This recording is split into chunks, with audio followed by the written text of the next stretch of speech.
1,45,00,000 মা বোন দিদিকে টাকা দিয়েছি। জুনে 28 লক্ষ, অত তাড়াতাড়ি তালিকা ঠিক করা যায়নি। জুলাইতে 1,19,00,000, এ মাসে 1,45,00,000। এটাও কথা দিয়ে গেলাম, যারা এই সামান্য অল্প ভাতার উপরে নির্ভর করেন বা প্রকৃত পাওয়ার হকদার, আরো যদি 20-30 লক্ষ লাগে আমি সেটা দেওয়ার ব্যবস্থা করব। কলকাতাতে 1 লক্ষ অন্নপূর্ণাকে নিয়ে সেদিন সভা করব এবং মোদিজির জন্মদিন পালন করব 17ই সেপ্টেম্বর। সবাই ভালো থাকবেন, সবাই একসঙ্গে থাকবেন। আর যাদবপুর নিয়ে যারা কাঁদছেন মিডিয়াতে, জেনে রাখুন এই রাজ্যে থাকতে গেলে, পশ্চিমবঙ্গে থাকতে গেলে বন্দে মাতরম গাইতে হবে। জাতীয়তাবাদ, দেশপ্রেম, রাষ্ট্রবাদের সঙ্গে কোন আপোষ এই রাজ্যের মুখ্যমন্ত্রী করবে না। দেখুন, খুব বড় বড় দুটো ঘোষণা কিন্তু মুখ্যমন্ত্রী শুভেন্দু অধিকারী করলেন। কি কি বড় বড় দুটো ঘোষণা শুনলেন আপনারা? যে যতজনের মানে 1,45,00,000 মা বোন দিদি তারা পেয়ে গিয়েছেন অন্নপূর্ণার ভান্ডার, আরো 20 থেকে 30 লক্ষ নতুন যারা উপভোক্তা, নতুন যারা গ্রাহক, নতুন যারা আবেদন করেছেন তারা পাবেন। এটা অত্যন্ত বড় ঘোষণা। যতই সেই কান্নাকাটি করুক, রাস্তায় সেই ছাতা ভাঙছে, কেউ কেউ বলছে যে টাকাটা নিয়ে নেব, ভোট দেব তৃণমূলকে, বিজেপির থেকে টাকা নেব, বলছে কিনা, এটা একটা বড় ঘোষণা হয়ে গেল। আর 2 নম্বর বড় ঘোষণা হচ্ছে যাদবপুরকে নিয়ে। শুধুমাত্র যে যাদবপুর তা নয়, মানে একটা কথা মুখ্যমন্ত্রী পরিষ্কার করে বলে দিলেন যে এ রাজ্যে থাকতে হলে সবাইকে বন্দে মাতরম গাইতেই হবে। জয় হিন্দ বন্ধুরা, আমি দীপঙ্কর মন্ডল, আপনারা দেখছেন নবান্ন নিমন্ত্রণ, আপনাদের সবাইকে স্বাগত। বন্ধুরা, শুরুতেই বলছি, যারা প্রথমবার দেখছেন নবান্ন নিমন্ত্রণ চ্যানেলটা অবশ্যই সাবস্ক্রাইব করে বেল বাটনে প্রেস করবেন। আর যদি মনে হয় আমাদের সঙ্গে সহমত পোষণ করেন বা অসহমত পোষণ করেন, ভালো লাগে বা খারাপ লাগে, সেটা কমেন্ট করে অবশ্যই জানাবেন যে না ভাই এটা আমাদের ভালো লাগেনি, অথবা হ্যাঁ ভালো লাগলো। একটু ভালো লাগলে লাইক করে দেবেন, বেশি ভালো লাগলে হাইপ তুলে দেবেন। হাইপটা কি বলুন তো, কমেন্টের পাশে আর ওই লাইক করার পরে একটা হাইপ বলে বাটন আসে, বেশি করে আরো বন্ধুদের কাছে, তাহলে এই এপিসোডটা ছড়িয়ে যাবে। তো রাজ্যের মুখ্যমন্ত্রী শুভেন্দু অধিকারী তিনি উত্তরবঙ্গে গিয়েছিলেন। তিনি কেন্দ্রীয় স্বরাষ্ট্রমন্ত্রী অমিত শাহের সঙ্গে বেশ কয়েকটা ক্লোজ ডোর বৈঠক করেছেন, যেগুলো প্রকাশ্যে এসেছে। সেখানে তো আপনারা জেনে গেছেন যে শুভেন্দু অধিকারীকে দেশের স্বরাষ্ট্রমন্ত্রী অমিত শাহ তিনি বলেছেন আমার বন্ধু, আমি যে কোনো কথা বললে সঙ্গে সঙ্গে হয়ে যায়, পরে কাগজপত্র পরে হয়, বলেছে কিনা। এর পাশাপাশি পাহাড়ের যারা নেতারা, বিজেপির নেতারা তো ছিলেনই, সাংসদরা, বিধায়করা এবং মন্ত্রীরা তারা তো ছিলেনই, পাহাড়ের যারা নেতা, যারা ওই এক সময় অশান্ত হয়েছিল পাহাড়, আপনারা জানেন, মনে আছে মমতা ব্যানার্জির সময়ে সেই রোশনগিরি, বিমল গুরুং, তারা সব ছিলেন। এবং পাহাড়ের যাতে করে অন্যরকম আরো বেশি করে উন্নতি করা যায়, দেখুন এখন যারা দার্জিলিং যাচ্ছেন, সিকিম যাচ্ছেন, কালিম্পং যাচ্ছেন, নেপাল যাচ্ছেন, পাহাড়ে না একটুখানি জ্যাম হচ্ছে রাস্তা।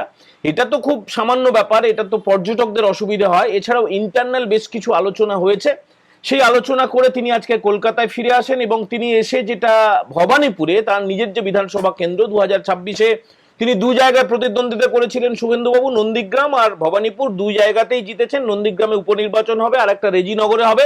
দুটোই জেতার ব্যাপারে তিনি নিশ্চিত, সেটা তিনি ব্যক্ত করেছেন সাধারণ মানুষের সামনে। আজকে মূলত অন্নপূর্ণার ভান্ডার পাওয়া কয়েক হাজার মহিলা ভবানীপুর কেন্দ্রে তারা উপস্থিত ছিলেন। তবে মুখ্যমন্ত্রী যেটা বলেন সেটা তো শুধুমাত্র ভবানীপুরের জন্য না, যাদবপুরের জন্য না, বা কোনো নির্দিষ্ট এলাকার জন্য না, গোটা রাজ্যের জন্য। তিনি পরিষ্কার করে বলে দিয়েছেন যে এ রাজ্যে থাকতে হলে বন্দে মাতরম উচ্চারণ করতেই হবে, বন্দে মাতরম গাইতেই হবে। বন্দে মাতরম নিয়ে একটা বিতর্ক তৈরি হয়েছে কিছুদিন। এই যে লালকেল্লায় স্বাধীনতা দিবসে 15 আগস্টে গোটা বন্দে মাতরমটা গাওয়া হয়েছে, কেন গাওয়া হবে বন্দে মাতরম, কেন গাওয়া হবে, জাতীয় গান কেন গাওয়া হবে, এবং এই স্ট্যান্ডাটা গাইবো, ওই স্ট্যান্ডাটা গাইবো না। আপনারা দেখেছেন ছবিতে, আপনারা কেউ কেউ খবরটাও শুনেছেন, কংগ্রেসের যিনি নেত্রী সোনিয়া গান্ধী, দেশের যিনি বিরোধী দলনেতা রাহুল গান্ধী, তারা সব দাঁড়িয়ে যখন বন্দে মাতরমটা বাজানো হচ্ছিল, এটা কংগ্রেসের পার্টি অফিসের সামনে, তখন সেখানে বিরাট বিরক্তি, তাড়াতাড়ি থামাতে বলছেন, ইঙ্গিত করছেন, পরে সেটাকে ড্যামেজ কন্ট্রোল করার চেষ্টা করেছেন কংগ্রেসের অন্যান্য নেতারা।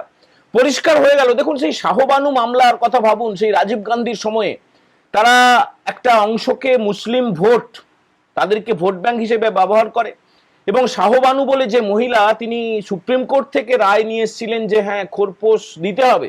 এই যে ট্রিপল তালাক, সেই বিলটা তো অ্যাবলিশ করে দিয়েছে এখনকার কেন্দ্রীয় সরকার, বিজেপি সরকার, নরেন্দ্র মোদী সরকার। এতটা সহজ ছিল না।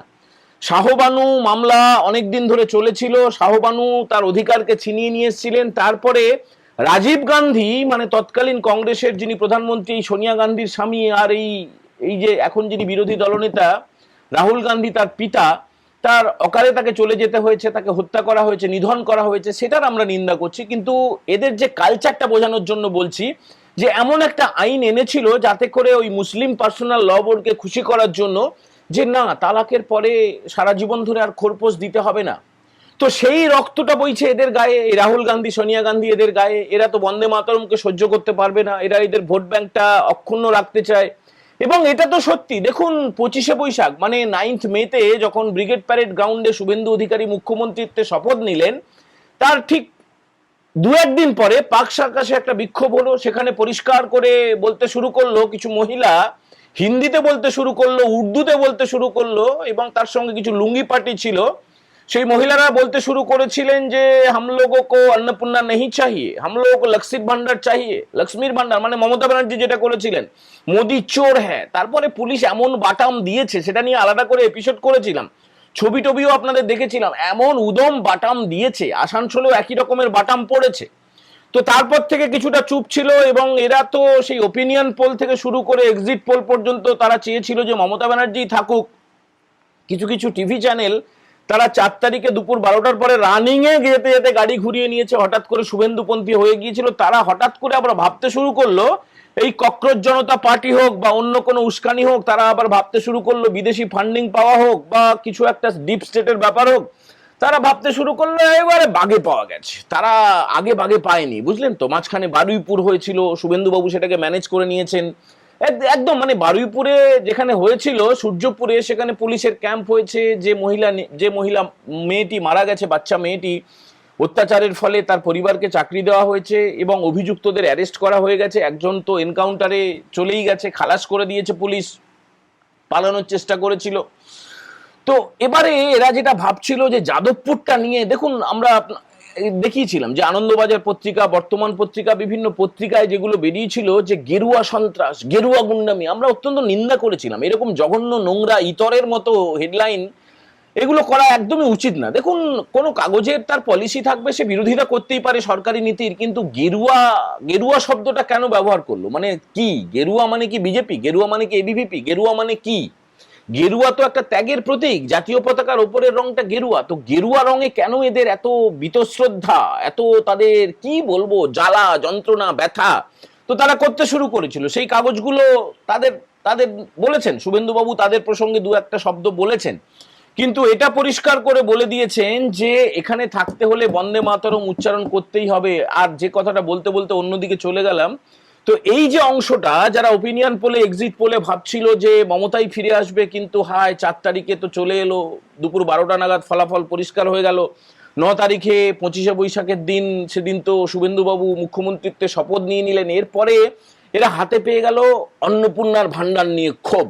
এইবারে একটা ন্যারেটিভ তৈরি করার চেষ্টা হতে থাকলো যে সরকার এবারে গেল। আবার কেউ কেউ একটু সাবধানে বলছেন না, আগামী পুরো ভোটগুলোতে শুভেন্দু অধিকারী গেল, বিজেপি গেল, আগামী যে লোকসভা ভোট আসছে বিজেপি গেল, আর তো ছেড়েই দিন 2031-এ যে বিধানসভা ভোট হবে সেখানে তো বিজেপি গেলই। অনেকে আবার অতি উৎসাহে, অত্যন্ত আনন্দের সঙ্গে, উল্লাসের সঙ্গে তারা বলতে শুরু করলো যে শুভেন্দু শেষ, সরকার পড়ে গেল। এত সোজা, এত সোজা। দেখুন তৃণমূল ভোট পেয়েছিল 2026-এ কত, 2,60,00,000 আর সামান্য একটু বেশি। আর কিছু কিছু যারা ছোট ছোট পার্টিগুলো, মানে এগুলো সবই অল্প অল্প করে জামানত বাজেয়াপ্ত হলেও কিছু কিছু ভোট পেয়েছিল। RSP, forward block, CPIML, CPIM, Congress, তারপরে আইএসএফ, তারপরে আপনার এই জনতা উন্নয়ন পার্টি বলে মুর্শিদাবাদে, তারা কিছু কিছু ভোট পেয়েছিল, 2-1টা করে আসনও জিতেছে। তো সেই ভোটগুলো যদি যোগ করা যায়, তত সংখ্যক মহিলা তারা কি ক্ষোভ দেখাচ্ছেন? না। অনেক মহিলা যারা রিলস পোস্ট করছেন তারা বলছেন যে তারা খুশি। মুসলিম পরিবারের মহিলারাও তারা কিন্তু অন্নপূর্ণার ভান্ডার পেয়েছেন। অনেকে আবার প্রকাশ্যে বলছেন যে হ্যাঁ পেয়েছি, কিন্তু আমরা ভোটটা তৃণমূলকেই দেব।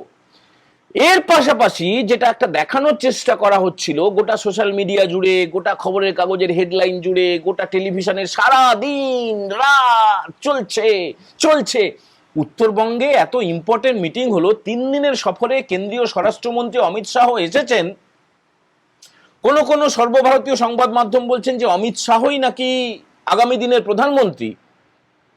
তো সেই খবর নেই। মানে কিছুদিনের মধ্যে শোনা যাচ্ছে যে ক্যাবিনেটে রিসাফল হতে পারে, এ রাজ্য থেকে 2 জন এমপি তারা পূর্ণ মন্ত্রিত্বের দায়িত্ব পেতে পারেন, অমিত শাহকে ডেপুটি পিএম করা হতে পারে, এগুলো শোনা যাচ্ছে। এগুলো সর্বভারতীয় মিডিয়াগুলোর চর্চা। সেই আবহে অমিত শাহ এলেন, সেখানে মুখ্যমন্ত্রী গেলেন, সেখানে এত ইম্পর্টেন্ট মিটিং হলো, বৈঠক হলো, সেগুলো নিয়ে কোনো খবর নেই। একদম পাতা ঝোড়া, শুধু অন্নপূর্ণায় নাকি সবাই বিরক্ত, সরকার নাকি চলে যাচ্ছে, শুভেন্দু নাকি টাইট হয়ে গেছে, যাদবপুরে কেন ব্যবস্থা নেওয়া হলো না, কেন পুলিশ অ্যারেস্ট করলো না, কি হয়েছে, ওই হয়েছে, চর্চা সারা দিন রাত, বিকেল দুপুর সকাল, যখনই টিভি খুলবেন বিরাট সর্বনাশ হয়ে গেছে, বিরাট সুদিন আসতে চলেছে, এই এত খারাপ অত খারাপ, এই সব চলছে। এইগুলো কেন চলছে জানেন তো? একটা নতুন ন্যারেটিভ তৈরি করা হচ্ছে।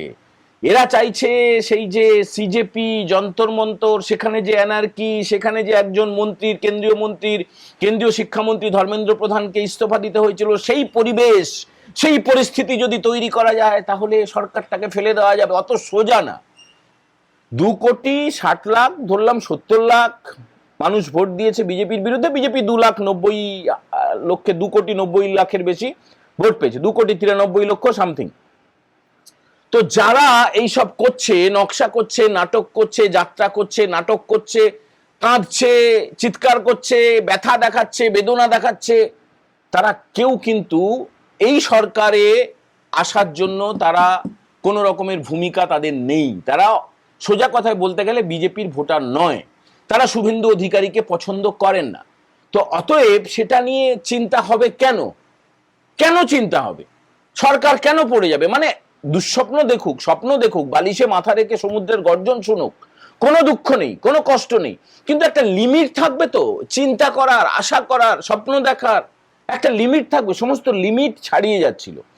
আজ মুখ্যমন্ত্রী শুভেন্দু অধিকারী পরিষ্কার করে দিয়েছেন, যাদবপুর বিশ্ববিদ্যালয়ের মতো যে প্রতিষ্ঠান, মানে প্রেসিডেন্সি আংশিকভাবে রয়েছে, যারা নিজেদেরকে সংবিধানের ঊর্ধ্বে ভাবে, আমি নিজে দায়িত্ব নিয়ে বলছি, এডুকেশন বিট আমি 15 থেকে 20 বছর টানা করেছি যাদবপুরে।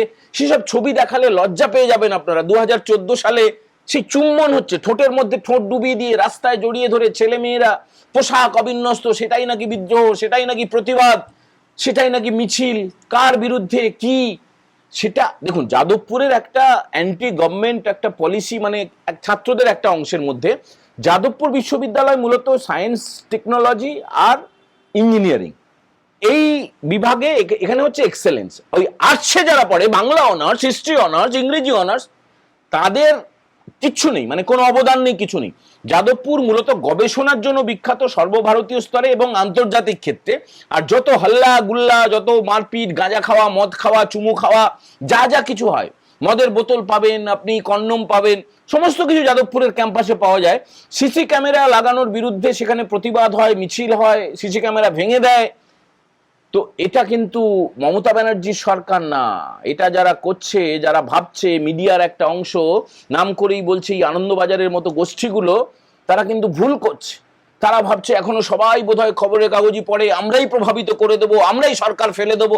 সরকার আনার ক্ষমতা নেই, সরকার ফেলবে কি করে? মানে কি বলে না, একটা নেতাজি না পিঁয়াজি, বগলের ফোঁড়া আর আকাশের চূড়া, পাহাড়ের চূড়া, ওই বগলের ফোঁড়া হয়ে তারা মনে করছে তারা পাহাড়ের চূড়া, বুঝলেন তো?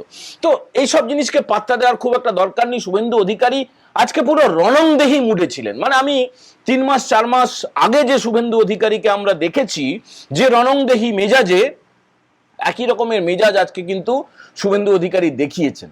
এবং তিনি বেশ কয়েকটা সিদ্ধান্ত আরো কড়া নিতে চলেছেন, সেগুলো গেজেট নোটিফিকেশন হওয়ার আগে আমরা বলবো না, সেটা আপনারা খেয়াল রাখবেন একটুখানি। বেশ কড়া কয়েকটা সিদ্ধান্ত তিনি ঘোষণা করবেন। আর যাদবপুরের মতো প্রতিষ্ঠানগুলোতে কিন্তু তিরঙ্গা পতাকা উড়বে, বুঝলেন তো? ওখানে ওই 15 আগস্ট হবে না, 26শে জানুয়ারি হবে না, সরস্বতী পুজোয় বাধা দেবো, সেগুলো আর চলবে না। যারা এক্সেলেন্সের কাজ করেন, গবেষণা করেন, তারা ছিলেন, আছেন এবং থাকবেন।